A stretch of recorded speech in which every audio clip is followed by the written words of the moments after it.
Mesdames, Messieurs, peuple congolais, je demande aux intellectuels congolais de Brazzaville de nourrir ce débat qui concerne notre pays et la sous-région face aux enjeux majeurs.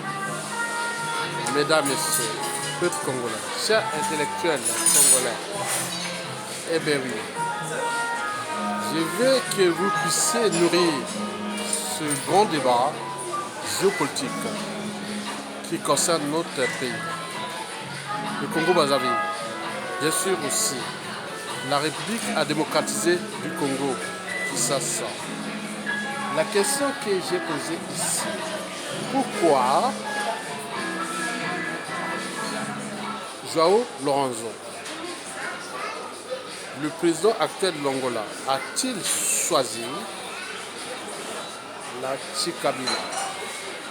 Condensation Félix Tshisekedi et Joseph Kabila. Bien sûr que le pouvoir ou l'emballage politique est du côté de Félix Tshisekedi.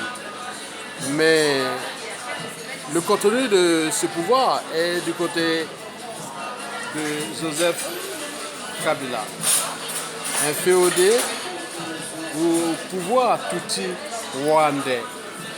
Alors, la question que je vous pose est pourquoi João Lourenço est aujourd'hui affiché comme le premier président d'Afrique à avoir choisi la Tshikabila.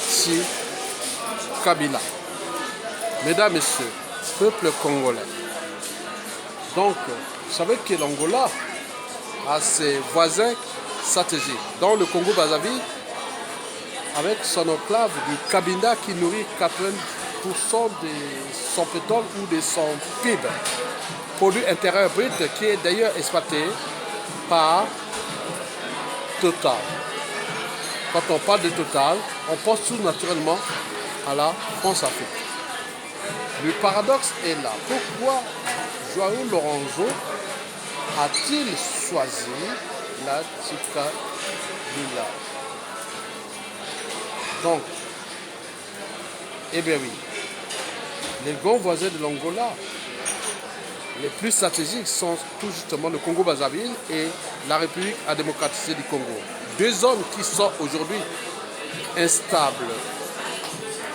Et comment vous allez repenser ces enjeux-là? João Lourenço a choisi la Tshikabila. Pouvoir virtuel du côté de Félix Tshisekedi et le pouvoir réel du côté de Joseph Kabila, FOD, origine Tutsi, rwandais. Il ne s'agit pas d'une situation qui est politique ou géopolitique qu'il faut prendre à la légère. Donc vous devez nourrir le débat et comprendre comment nous allons interpréter tous ces mécanismes de l'état de crise qui se passe d'abord ici en ce moment, en République démocratique du Congo. Nous savions bien que Sassou Nguesso est arrivé au pouvoir ou revenu au pouvoir avec l'aide de l'Angola à travers les réseaux France-Afrique.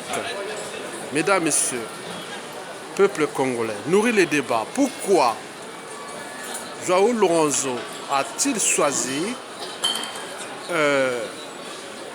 en premier lieu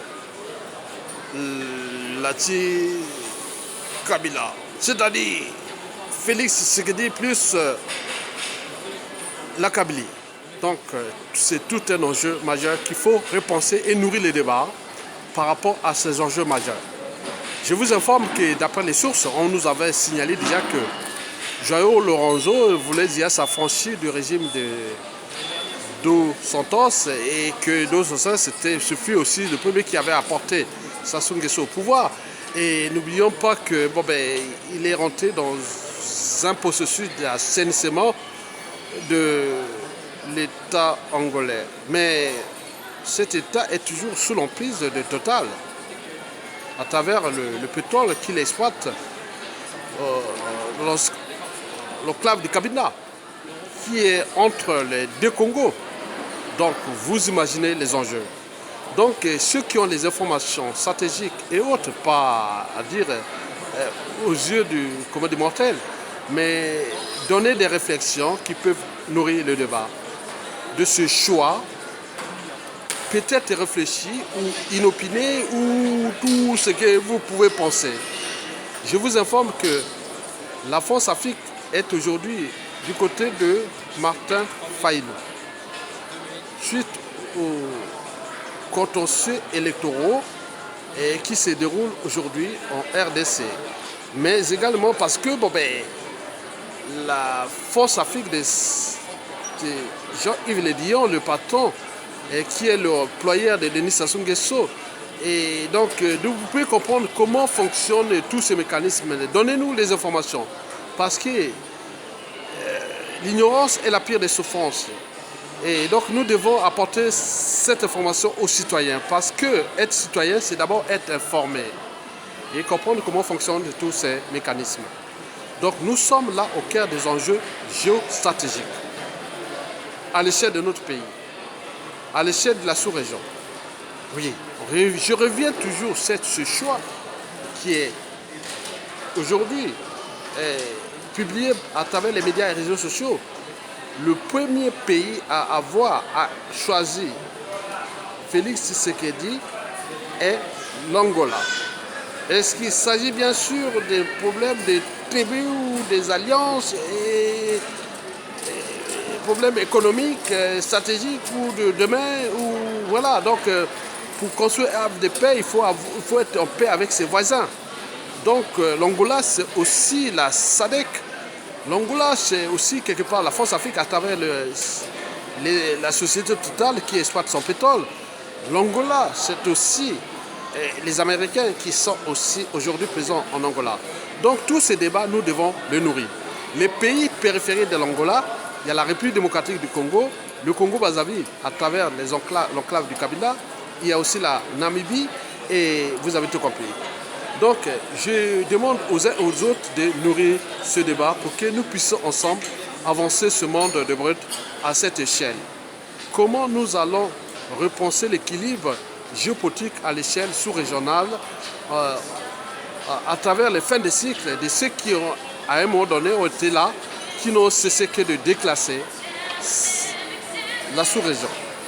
Est-ce que João Lourenço s'est-il positionné dans le cadre d'avancer la sous-région et aussi comprendre qu'il y a des équilibres qui sont majeurs. Et donc peut-être qu'il comprend parce que nous n'avons pas les informations sur tous ces services et des enjeux qui concernent les équilibres économiques entre grandes et petites puissances, entre les intérêts des États. Donc si vous avez compris ça, je vous remercie et à bientôt et bon vent à la dynamique du changement dans la sous-région du bassin du Congo. Merci beaucoup.